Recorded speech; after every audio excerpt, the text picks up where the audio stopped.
রাজধানীর ২ সিটি কর্পোরেশনে স্থবিরতা, মশক নিধন থেকে বর্জ্য ব্যবস্থাপনা, সব জায়গায় গাফিলতি, জন্ম সনদ সহ প্রয়োজনীয় সার্টিফিকেট তুলতে গলদঘর্ম।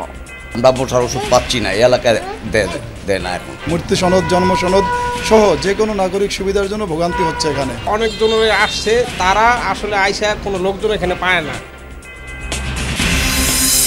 বরিশালে ২৩ বছর ধরে বন্ধ সমবায় ব্যাংকের জমিতে স্বার্থান্বেষীদের নজর, ক্ষমতার অপব্যবহার করে আওয়ামী ভবন বানায় ব্যবস্থাপনা কমিটি। আখাউড়া স্থলবন্দরে দুর্গন্ধ ছড়াচ্ছে আমদানিকৃত ২৬৫ টন গম, কয়েক দফা চিঠি দিলেও সাড়া নেই আমদানিকারক প্রতিষ্ঠানের। সিরাজগঞ্জে দীর্ঘদিন জাতীয় জুট মিল বন্ধ থাকায় বিপাকে শ্রমিক কর্মচারীরা, পড়ে পড়ে নষ্ট হচ্ছে যন্ত্রপাতি, মূল্যবান সরঞ্জাম।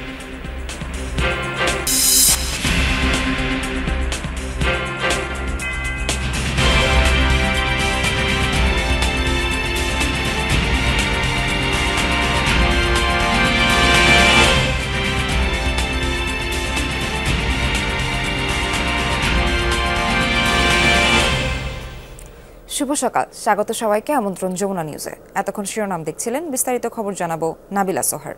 নবনিযুক্ত প্রধান নির্বাচন কমিশনার এএমএম নাসির উদ্দিন এবং অন্যান্য কমিশনারদের শপথ আজ দুপুর ১:৩০টায় সুপ্রিম কোর্টের জজেস লাউঞ্জে তাদের শপথ পড়াবেন প্রধান বিচারপতি সৈয়দ রিফাত আহমেদ। গেল বৃহস্পতিবার চতুর্দশ সিইসি হিসেবে এএমএম নাসির উদ্দিনকে নিয়োগ দেয় অন্তর্বর্তী সরকার। এর আগে তাকে স্থানীয় সরকার সংস্কার কমিশনের সদস্য হিসেবে দায়িত্ব দেওয়া হয়েছিল। কমিশনার হিসেবে যারা শপথ নেবেন তারা হলেন অবসরপ্রাপ্ত অতিরিক্ত সচিব মোহাম্মদ আনোয়ারুল ইসলাম সরকার, অবসরপ্রাপ্ত জেলা ও দায়রা জজ আব্দুর রহমান আল মাসুদ, অবসরপ্রাপ্ত যুগ্ম সচিব বেগম তহমিদা আহমদ এবং অবসরপ্রাপ্ত brigadier general Abul Fazal Mohammad Sanaullah. ৫ August সরকার পতনের ১ মাস পর ৫ সেপ্টেম্বর কাজী হাবিবুল আউয়াল কমিশন একযোগে পদত্যাগ করেন। এর পরপরই নতুন ইসি গঠনে সার্চ কমিটি গঠন করা হয়। ২০ নভেম্বর বঙ্গভবনের রাষ্ট্রপতির কাছে ইসির জন্য প্রস্তাবিত ১০ জনের নামের তালিকা দেওয়া হয়। সেখান থেকেই ৫ জনকে নিয়ে গঠন করা হয়েছে নির্বাচন কমিশন। রাজধানীর ২ সিটি কর্পোরেশনে নাগরিক সেবা মিলছে ঢিমে তালে। জন্ম, মৃত্যু, ওয়ারিশ আর চারিত্রিক সনদ পেতে ভোগান্তির পাশাপাশি বেড়েছে সময়। ডেঙ্গু নিয়ন্ত্রণেও নেই দৃশ্যমান কোনো উদ্যোগ। রাস্তা, অলিগলি আর ফ্লাইওভারে পড়ে থাকছে আবর্জনা, দায়িত্ব নিয়ে যা অপসারণের কেউ নেই। কিভাবে চলছে রাজধানীর ২ সিটি কর্পোরেশন? সরেজমিন দেখে এসেছেন আকলাক মুস্তাফা, ছবি তুলেছেন লুৎফর রহমান।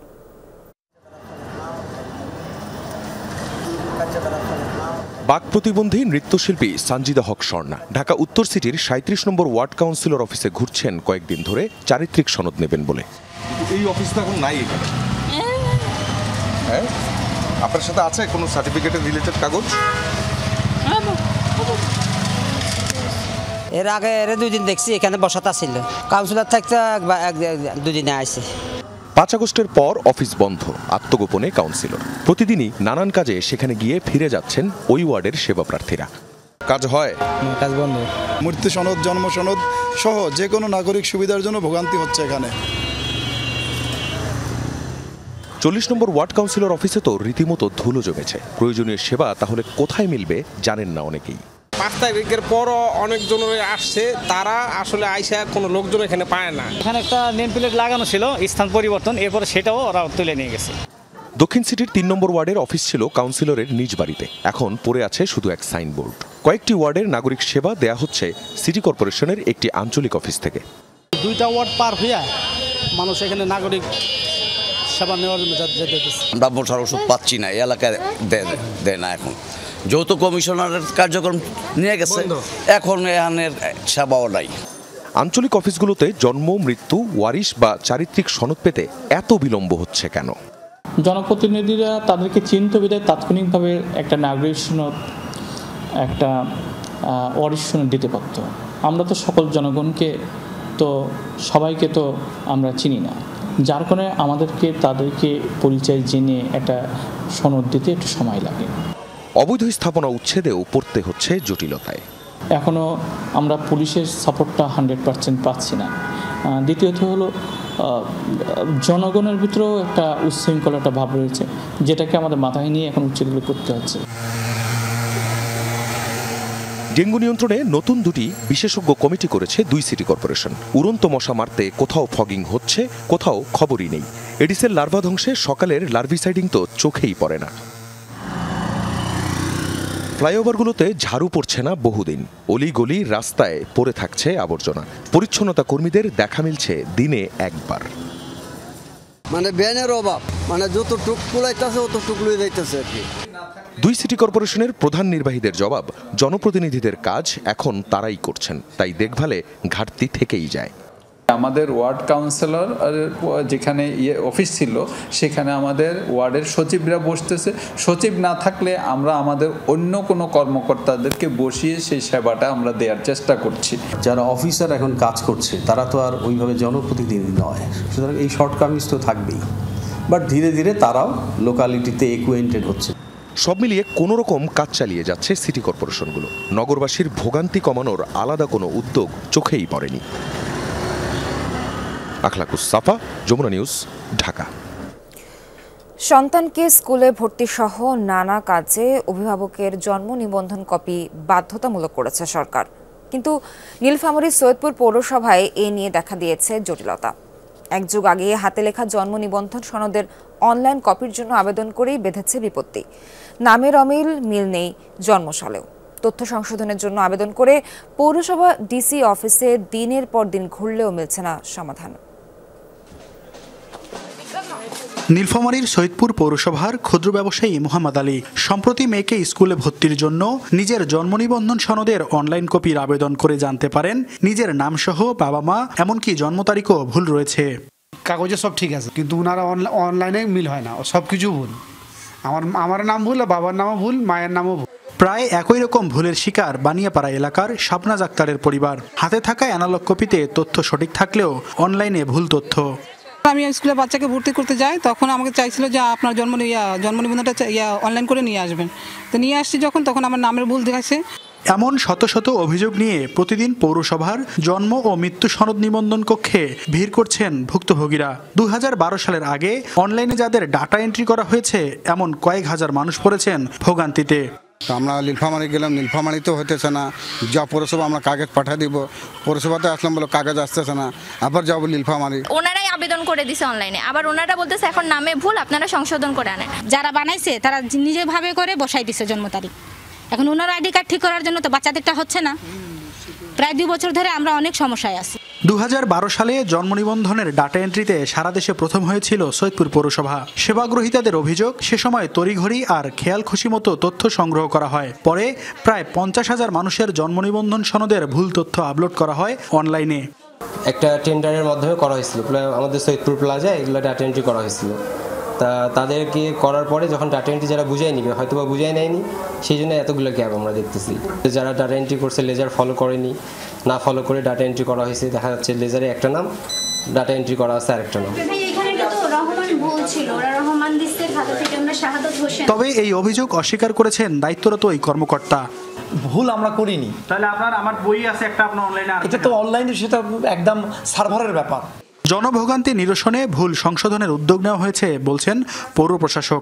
যে সকল বাচ্চা ভর্তি পরীক্ষায় অংশগ্রহণ করবে তাদের বা ভর্তি হবে, তাদের বাবা মার জন্ম নিবন্ধন মাস্ট লাগে ভর্তি হতে গেলে। তো সেক্ষেত্রে তারা যখন আবেদন করে তখন আইডি যে টোকেন নাম্বারটা পড়ে সেই টোকেন নাম্বারটা আমাদেরকে দিয়ে গেলে আমরা কিন্তু এটা সঙ্গে সঙ্গেই ডিডিএলজি স্যারকে নক করে এটা দ্রুতই যেন দেওয়া যায় সেই কাজটা করছি। এত বড় ভুলের ঘটনা কিভাবে হলো তা জানতে কোনো তদন্ত কমিটি হয়নি, চিহ্নিত করা সম্ভব হয়নি জড়িতদের। মাহমুদ রফিন, যমুনা নিউজ, নীলফামারী।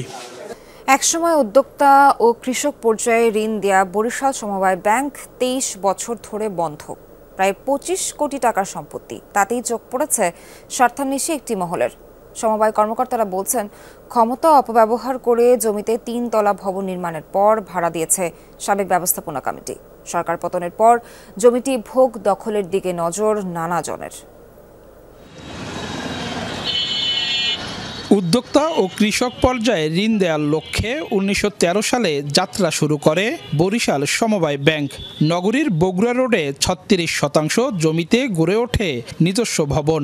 অনেক ঋণ গ্রহীতার মৃত্যু সহ নানা জটিলতায় 2001 সাল থেকে বন্ধ হয়ে যায় ব্যাংকের কার্যক্রম। এরপর থেকে সম্পত্তি দেখভালের দায়িত্বে আছেন একজন কর্মচারী। তবে থেমে নেই জালিয়াতি। ব্যাংকের জমি নিজের দাবি করে এরই মধ্যে মামলাও করেছেন একজন এসে বলতেছে যে আমি মামলা করছি, এখানে 8% জমি আমার। আর একজন বলতেছে যে আমি এখানে একটা করব, আরেকজন বলতেছে যে করব। এটা মানে এটার মা বাপ নাই বললেই তারা এরকম করতেছে। সমবায় কর্মকর্তারা বলছেন ব্যাংকের সম্পত্তি অপব্যবহারের শুরুটা হয়েছে আগের ব্যবস্থাপনা কমিটির আমলে। 2016 সাল থেকে 9 বছর কমিটির সভাপতি ছিলেন সাবেক সিটি মেয়র শ্রেণিয়াবাদ সাদিক আব্দুল্লাহ। তার আস্থাভাজন আওয়ামী লীগ নেতা নীরব হোসেন টুটুলকে আহ্বায়ক করে গঠন করা হয় ব্যাংকের বিক্রয় ও নির্মাণ তদারকি উপকমিটি। এরপরই ব্যাংকের জমিতে 3 তলা ভবন নির্মাণ করেন টুটুল। এই সংক্রান্ত আমি যখন আমার ফাইলটা দেখতে যাই যে সমবায় ব্যাংকের যে নথিটা আমাদের অফিসে আছে, সেই নথিতে আসলে কোনো পত্র নাই, কোনো কিছুই নাই। যে বিল্ডিংটা কীভাবে হলো, কিভাবে আসলো, কে করলো, কার অনুমতিতে করলো। জায়গাটা নিছে তার কই, চুক্তিপত্র কই নেই। আচ্ছা, এই যে জায়গাটা নিছে তাহলে মিটিংটা কই, মিটিংও মনে হয় সেরকম ডিসিশন আছে, মিটিংও ডিসিশন নেই। বুঝছেন, মানে অব্যবস্থাপনা। প্রায় 69 লাখ টাকা অগ্রিম নিয়ে মাসে 40,000 টাকায় 3,000 বর্গ ফুটের ভবনটি ভাড়া দিয়েছেন টুটুল। ভারতে থাকায় তার বক্তব্য পাওয়া যায়নি। টুটুল মামা এই ইনভেস্ট করছে, সব সেই করছে, তারই রাইটস আছে, অন্য কেউ রাইটস নেই। পরে কই হ্যাগো যে পাস করা, হ্যাগো তো ছেলে না, ওরা তো আর চালায় নাই। ও কাজ দিয়ে আমি লিখিত নিয়ে গেছি। এটা আমরা যারা প্রকৃত সমবায়ী তাদের জন্য খুবই দুঃখজনক। এখন আমাদের সমবায় জমি আমাদেরকে ফিরিয়ে দেওয়া হোক, অতি দ্রুত আমাদের এই সমবায় সম্পত্তি আমাদের সমবায়ীদের মধ্যে বুঝিয়ে দেওয়া হোক। বর্তমানে ওটা অ্যাডহক কমিটি চলতেছে, পরবর্তীতে নির্বাচিত কমিটি আসলে আমরা এই বিষয়টা আইনগতভাবে সব দিকগুলো ভালোভাবে দেখে প্রয়োজনীয় ব্যবস্থা গ্রহণ করব। এসব অনিয়মের সাথে সমবায়ের তৎকালীন ও বর্তমান কিছু কর্মকর্তার সম্পৃক্ততার অভিযোগ রয়েছে। তাদের বিরুদ্ধে প্রশাসনে লিখিত দিয়েছেন কয়েকজন সমবায়ী। কাউসার হোসেন, যমুনা নিউজ, বরিশাল। ব্রাহ্মণবাড়িয়ার আখাউড়া স্থলবন্দরের গুদামে পড়ে আছে আমদানিকৃত 265 টন গম। পচন ধরে যা দুর্গন্ধ ছড়াচ্ছে জনজীবনে। বন্দর কর্তৃপক্ষ বলছে আমদানিকারক প্রতিষ্ঠানকে চিঠি দিলেও ব্যবস্থা গ্রহণে আগ্রহ দেখায়নি তারা। দ্রুত পচা গম মাটি চাপা দিয়ে ধ্বংসের দাবি স্থানীয়দের। আখাউড়া স্থলবন্দরের গুদাম ঘর এটি। প্রায় 2.5 বছর ধরে পড়ে আছে আমদানিকৃত 265 টন গম।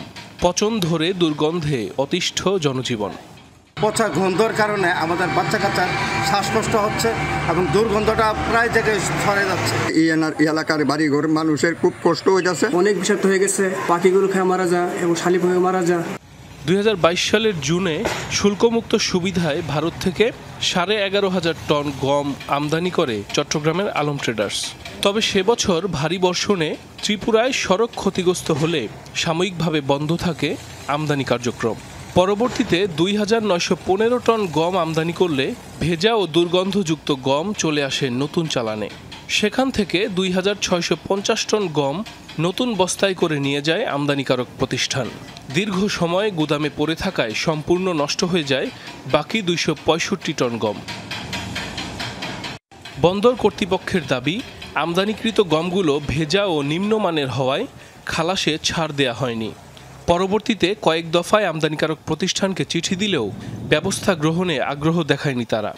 265 টন গম নষ্ট বা মেয়াদ থাকায় তারা এটা নিতে প্রত্যাখ্যান জানান এবং কাস্টম কর্তৃপক্ষকে জানানো হয়। কাস্টম কর্তৃপক্ষ BCSIR-কে তারা গমের স্যাম্পল দেয়। গমের স্যাম্পল দেওয়ার ফলে তারা রিপোর্ট জানায় যে এটা মানুষ বা পশু বা মাছের খাওয়ার উপযোগী না। পরিবেশ দূষণ রোধে প্রশাসনের সাথে আলোচনা করে পচা গম ধ্বংস করা হবে বলে জানান সংশ্লিষ্ট কর্মকর্তা। কুমিল্লা কাস্টমস কমিশনের থেকে এটি যথাযথভাবে ধ্বংসের উদ্যোগ নিয়েছি এবং আখাউড়া এবং ব্রাহ্মণবাড়িয়া জেলা প্রশাসনের সাথে যোগাযোগ করে এই গমগুলোকে আমরা মাটির নিচে ধ্বংস করার, পুঁতে রেখে ধ্বংস করার ব্যবস্থা গ্রহণ করবে। সাইফ আহমেদ, যমুনা নিউজ। সিরাজগঞ্জে দীর্ঘদিন জাতীয় জুট মিল বন্ধ থাকায় বিপাকে সংশ্লিষ্ট শ্রমিক ও কর্মচারীরা। নষ্ট হচ্ছে মূল্যবান যন্ত্রাংশ মালামাল। রাষ্ট্রীয় সম্পদ বাঁচাতে এবং মিলটি পুনরায় চালুর দাবিতে মানববন্ধন সহ বিভিন্ন কর্মসূচি পালন করছেন তারা। আবারও কর্মমুখর হবে পাটকল, এমনটাই প্রত্যাশা কর্তৃপক্ষের। সিরাজগঞ্জ পৌরসভার রায়পুরে ১৯৬০ সালে ৭৫ একর জমিতে প্রতিষ্ঠা করা হয় নর্দার্ন পিপলস জুট মিল। পরবর্তীতে এই প্রতিষ্ঠানটিকে জাতীয়করণ করে নাম দেয়া হয় কওমি জুট মিল। দীর্ঘদিন লাভজনক থাকলেও দুর্নীতি এবং আমলাতান্ত্রিক জটিলতায় ২০০৭ সালে উৎপাদন বন্ধ হয়ে যায় এই পাটকলটি। আন্দোলনের মুখে ২০১২ সালে মিলটি পুনরায় চালু করা হয়। নামকরণ হয় জাতীয় জুট মিল। শুরুতে মিলটি লাভের মুখ দেখলেও পাট ক্রয়ে জটিলতা এবং ঋণে জর্জরিত হয়ে ২০১৯ সালে এই প্রতিষ্ঠানটি আবারও বন্ধ হয়ে যায়। সেই বছরই ২০ বছরের জন্য প্রতিষ্ঠানটি ভাড়া নেয় কুষ্টিয়ার রশিদ গ্রুপ অ্যান্ড ইন্ডাস্ট্রিজ। এই কারখানাটি উৎপাদনে ফিরলেও ২ বছরের মাথায় ২০২২ সালে কর্মচারীদের বেতন ভাতা বকেয়া রেখেই সর্বশেষ বন্ধ হয়ে যায় মিলটি। সে সময় অভিযোগ উঠে রশিদ গ্রুপ অফ ইন্ডাস্ট্রিজ এই মিলের দামি যন্ত্রাংশ বিক্রি করে দিচ্ছে। মিলটি পুনরায় চালুর দাবিতে মানববন্ধন সহ বিভিন্ন কর্মসূচি চালিয়ে আসছেন শ্রমিকেরা। ছেলে মেয়ে নিয়ে খুব কষ্টে আছি, আমরা কোনো কাজকর্ম যাইতে পারতেছি না। মিলটা চললে আমরা ভালোভাবে বাঁচতে পারতাম। আমরা বোনাস না দিয়ে আমরা রাইতে বার করে দিচ্ছে এই মিল থেকে। আমাদের মিলটি খুলে দিক, আমরা কাজ করে খাবো। উত্তরবঙ্গের একটাই ঝুট মিল, আমরা জানি এই ঝুট মিলের লোকজন আমরা জান চাকরি করে খেয়ে আমরা বাঁচতে পারি। সরকারিভাবে ২১২ জন কর্মকর্তা কর্মচারী মিলটি দেখাশোনা করলেও অলস পড়ে থাকায় দিন দিন অকার্যকর হয়ে যাচ্ছে মূল্যবান যন্ত্রাংশ। তাই রাষ্ট্রীয় সম্পদ রক্ষার্থে পাটকলটি খুব দ্রুত চালুর দাবি জানিয়েছেন সিরাজগঞ্জবাসী। ইতিমধ্যে শুনেছি জাতীয়তাবাদী পাট শ্রমিক দল তাদের সঙ্গে বসেছিলেন। তারা বলেছেন যে ২৬টা জুট মিলের মধ্যে ৪-৫টা জুট মিল চালু করা হবে। আমাদের মূল দাবি প্রথম ধাপেই সিরাজগঞ্জের ঐতিহ্যবাহী কওমি জুট মিল চালু করার জন্য। সারা দেশে কয়েকটি মিল চালু করার উদ্যোগ নিয়েছে অন্তর্বর্তীকালীন সরকার। এরই ধারাবাহিকতায় পাটকলটি এখন দেখতে পারে আলোর মুখ। বিজেএমসির মিলগুলোর ভিতরে এটা একটা বেশ বড় মিল। আমি চাই যে উত্তরবঙ্গে একটা প্রতিষ্ঠান চালু হোক এবং এই মিলটা ওই ৫টা মিল যদি চালু হয় তাতে তার ভিতরে এই মিলটা যেন থাকে। মিলটি পুনরায় চালু করে এর সাথে জড়িত শ্রমিকদের কর্মসংস্থানের ব্যবস্থা করবে সরকার, এমনটাই প্রত্যাশা সংশ্লিষ্টদের। রাবিয়া স্মৃতি, যমুনা নিউজ। যমুনা নিউজে আরও থাকছে খাসিয়াদের বর্ষবিদায় উৎসব নিয়ে প্রতিবেদন। মৌলভীবাজারের মাগুরছড়ায় খাসিয়া পল্লীতে নাচে গানে মাতলেন খাসিয়া সম্প্রদায়ের মানুষরা। পুরনো বছরকে বিদায় জানাতেই থাকে নানা সাংস্কৃতিক সামাজিক আয়োজন।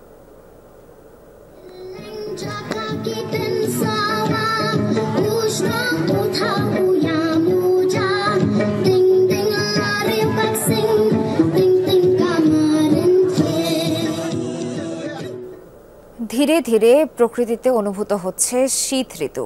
ভোরে কুয়াশায় ঢাকা থাকছে চারপাশ। শীতের আগমনী বার্তা জানাতে রংপুর থেকে যোগ দিচ্ছেন সহকর্মী সরকার মাজহারুল মান্নান।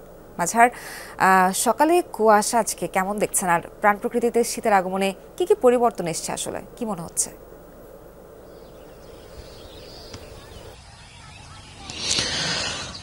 সোহার, প্রকৃতিতে একটা শীতের রোমাঞ্চকর অনুভূতি বিরাজ করছে এই মুহূর্তে। রংপুর সহ উত্তরাঞ্চলের যে প্রত্যেকটি জায়গায় কুয়াশা, শীতের সাথে কিন্তু কুয়াশার যে চাদর, এখন অবধি কিন্তু কুয়াশা এই পুরো প্রকৃতিকে ঢেকে রেখেছে এবং এই কুয়াশাকে ভেদ করেই কিন্তু সাধারণ মানুষ যারা আছেন, বিশেষ করে প্রান্তিক মানুষজন, তারা কিন্তু তাদের কাজেও নেমে পড়েছেন। আজ আবহাওয়া অফিসের যে তথ্য রেকর্ড বলছে যে আজ রংপুর সকাল ৬টায় ১৭.৫ ডিগ্রি সেলসিয়াস তাপমাত্রা রেকর্ড করা হয়েছে। আমরা রংপুর মহানগরীর বক্সা নামে একটি জায়গায় আছি। আমরা এখানে সকাল থেকে আছি, আমরা দেখছি যেখানে বিভিন্ন ধরনের মানুষজন নানা ধরনের কাজের সাথে সম্পৃক্ত হয়েছেন। আমরা একটুখানি একজনের কাছে একটুখানি শুনতে চাই, যে আমি আপনার কাছে শুনতে চাই, এই ভদ্রলোক ইঁদুরের গর্ত থেকে এই সাত সকালেই কিন্তু বের করছেন হচ্ছে যে ধান। চাচা, এবার তো একটু শীতটার কি অবস্থা, আর এখানে কি করছেন আপনি? কাজ করতেছি।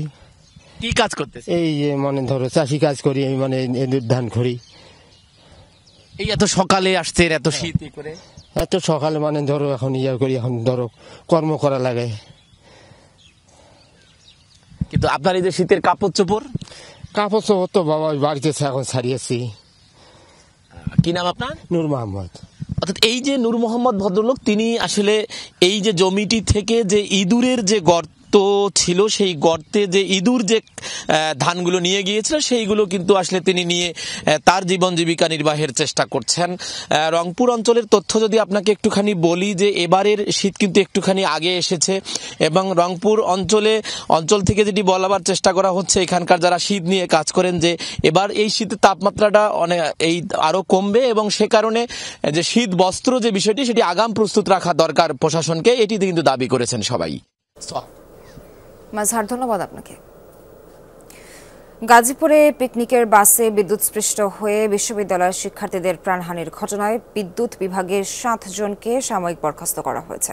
শনিবার রাতে এই তথ্য নিশ্চিত করেছেন ময়মনসিংহ পল্লী বিদ্যুৎ সমিতি 2 এর জেনারেল ম্যানেজার আকমল হোসেন। বরখাস্তকৃতদের মধ্যে 3 জন কর্মকর্তা এবং 4 জন লাইনম্যান। গতকাল শ্রীপুরে পিকনিকে যাওয়ার সময় ঝুলে থাকা তারে জড়িয়ে বিদ্যুতায়িত হয় বিআরটিসির দোতলা একটি বাস। নিহত হন Islamic university of technology IUT শিক্ষার্থী মোজাম্মেল হোসেন, মোস্তাকিম রহমান মাহিন এবং জোবায়ের আলম। আহত হন আরও 35 জন, অনেকে এখনও হাসপাতালে চিকিৎসাধীন। এই ঘটনায় আলাদা 2টি তদন্ত কমিটি গঠন করেছে জেলা ও বিশ্ববিদ্যালয় প্রশাসন।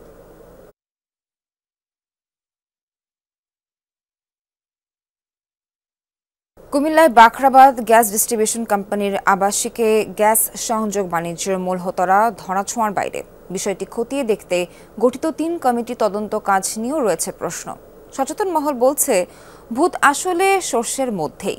বাখরাবাদ গ্যাস ডিস্ট্রিবিউশন কোম্পানির অনিয়ম দুর্নীতি নিয়ে খোকন চৌধুরীর অনুসন্ধানী প্রতিবেদনের শেষ পর্ব দেখুন আজ।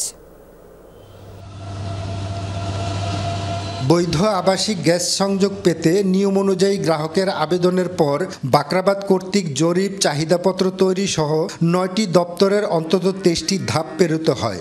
এরপর গ্রাহকের চুলায় আগুন জ্বলে। কুমিল্লার মুরাদনগরে 4 বছর আগে অবৈধ বলে বিচ্ছিন্ন করা অনেক সংযোগের ক্ষেত্রেই দেখা যায় সব ধাপ সম্পন্ন করেই সংযোগ পান গ্রাহকরা।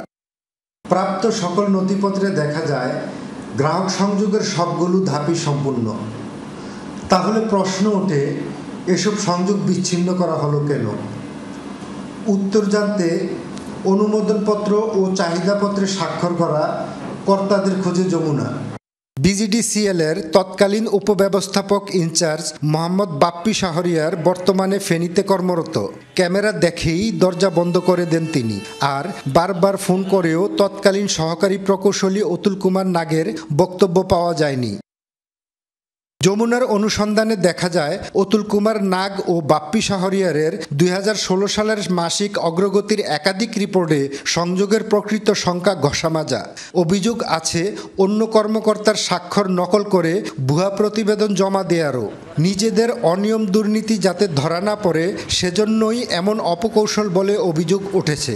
আরেক অভিযুক্ত তৎকালীন রাজস্ব সহকারী ব্যবস্থাপকের দাবি সম্পূর্ণ নির্দোষ তিনি। যে কাগজটা আমার কাছে সাবমিট করার আগে 1 কপি ছিল, ওটার সাথে মিল করে দেখি যে এটা সংখ্যা মিলতেছে না। তখন দেখি যে এটা কোনোটা সই জাল করা, আবার কোনোটা গসামাজা করা। এটা কুমিল্লা সাবমিট করার সময়, সাবমিট করার আগেই এটা মাঝপথে এটা ফ্লুইড বা গসামাজা করে এখানে জালিয়াতি করা হয়েছে। প্রথম তদন্ত কমিটির প্রতিবেদনে বলা হয় পাইপলাইনটি অবৈধ জানা সত্ত্বেও সংযোগের উপর বিল বই ইস্যু ও কম্পিউটারের তথ্য এন্ট্রিতে বাপ্পি শাহরিয়ার, অতুল কুমার নাগ, গোলাম হায়দার ও খলিলুর রহমান জড়িত। পরে বিভাগীয় তদন্ত কমিটির প্রতিবেদনে বলা হয় মূল নথি না পাওয়ায় কোনো কর্মকর্তা কর্মচারী নিশ্চিতভাবে অবৈধ গ্যাস সংযোগের সাথে সম্পৃক্ত থাকার জোরালো প্রমাণ পাওয়া সম্ভব হয়নি। 2 কমিটির 2 রকম প্রতিবেদনের পর গঠিত 3য় কমিটি আবার প্রথম কমিটির সাথে একমত হয়। প্রশ্ন উঠেছে কমিটিগুলোর তদন্ত কাজ নিয়েও। কারোর বিরুদ্ধে অভিযোগ আমরা দিয়েছিলাম, এরকম কিছু তো আমরা জানি। তো এখন রাখেন, এগুলো আমি আপনাদেরকে বুঝে নিই, তারপরে কথা বলি।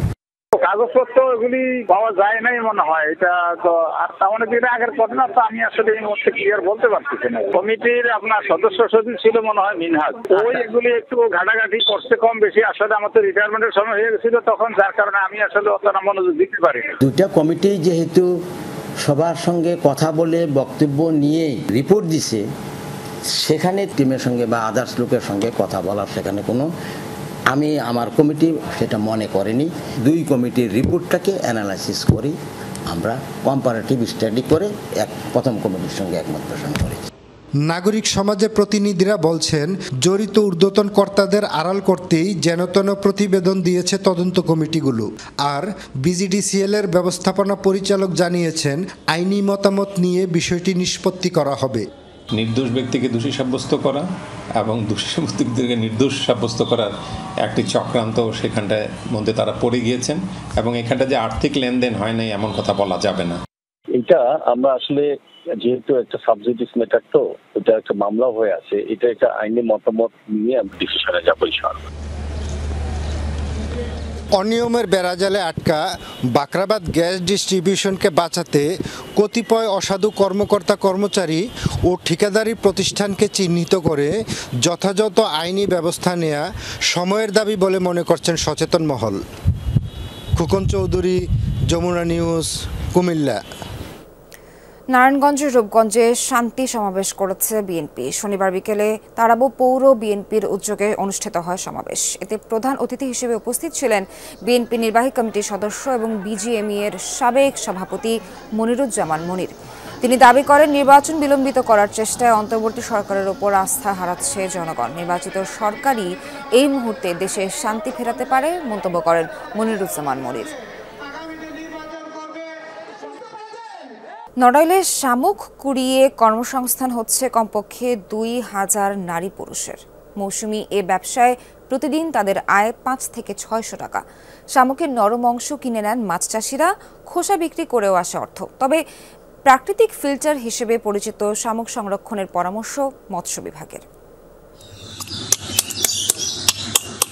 দৈনিক ৩-৪ ঘন্টা কাজ করেই মাসে আয় 15 থেকে 20 হাজার টাকা।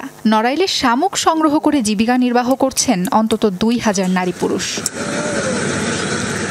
বর্ষায় বিলের পানি বাড়লে শামুকের উৎপাদন বাড়ে। ছোট নৌকা যোগে শামুক সংগ্রহ করেন এই কর্মসংস্থানের সাথে যুক্ত নারী পুরুষরা। জেলার লোহাগড়া, কালিয়া ও সদর উপজেলার ষোলপুর, ইছামতি, পাটেশ্বরী, দুধপাতল সহ অন্তত 12টি বিল থেকে তোলা হয় শামুক। প্রতি মৌসুমে জনপ্রতি গড় আয় দাঁড়ায় 1 থেকে 1.5 লাখ টাকায়।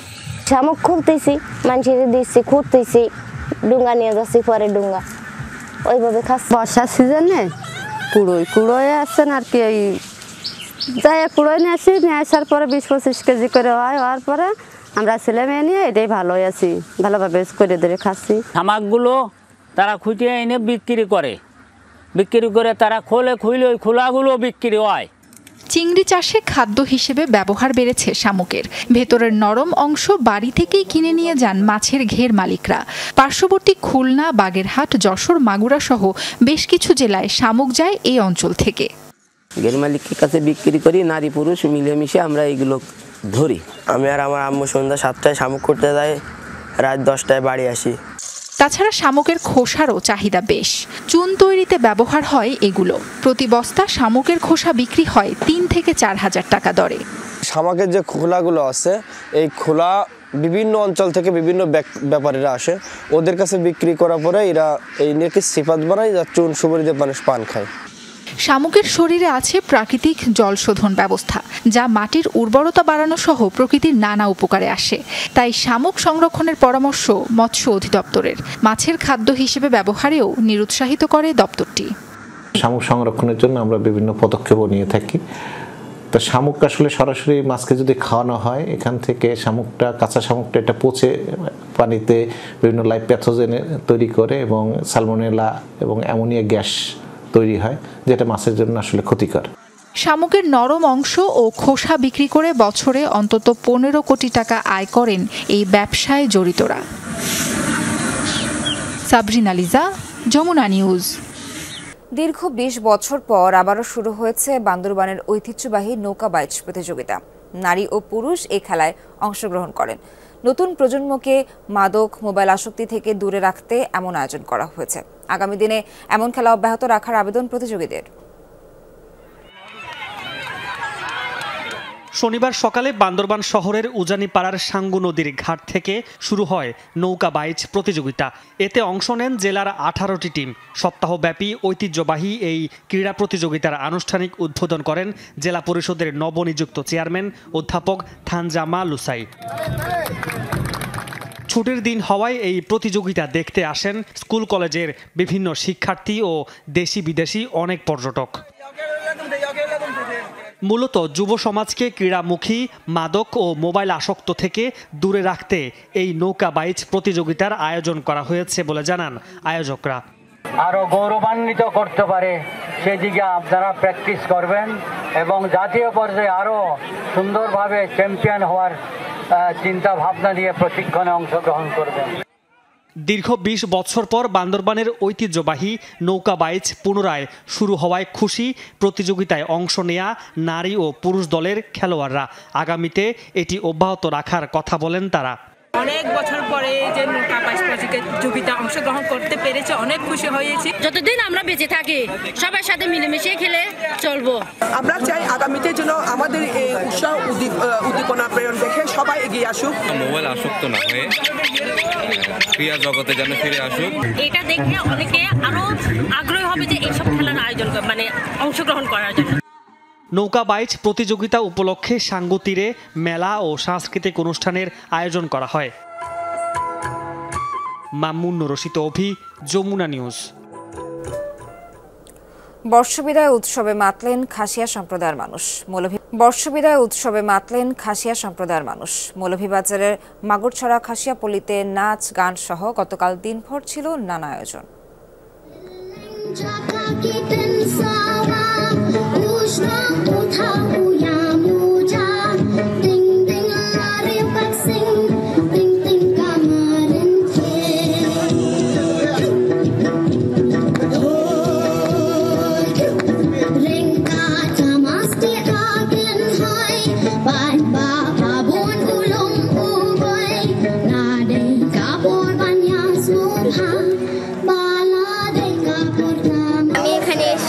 খাসিদের ঐতিহ্যবাহী নাচ পারফর্ম করেছি। এই প্রোগ্রামকে আমরা বলি আর কি বর্ষবিদায় আর বর্ষবরণ।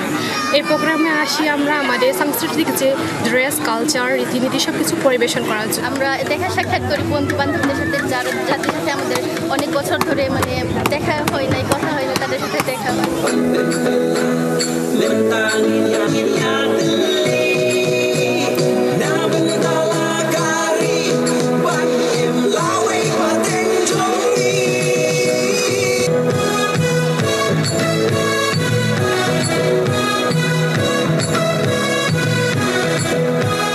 অনেক তরুণরা মনে হয় আর নিজের সংস্কৃতির ব্যাপারে জানে না, কিন্তু এরকম যদি কোনো অনুষ্ঠান হয় আমার মনে হয় আমরা অনেক জানতে পারবো নিজের সংস্কৃতির ব্যাপারে। আমাদের পরবর্তী প্রজন্মকে আমাদের কৃষ্টি এবং সংস্কৃতি সম্পর্কে আরো সচেতন করার জন্য আমরা এই অনুষ্ঠান করে থাকি। যত জাতিসত্তা রয়েছে তারা যাতে প্রত্যেকেই নিজেদের সক্রিয়তা বজায় রেখে তাদের কৃষ্টি কালচার ধরে রেখে তাদের যে ধর্মীয় এবং সাংস্কৃতিক কার্যক্রম চালিয়ে যেতে পারেন, সেজন্য আমরা যে কোনো ধরনের ব্যবস্থা নিতে প্রস্তুত তাদের চাহিদা অনুযায়ী।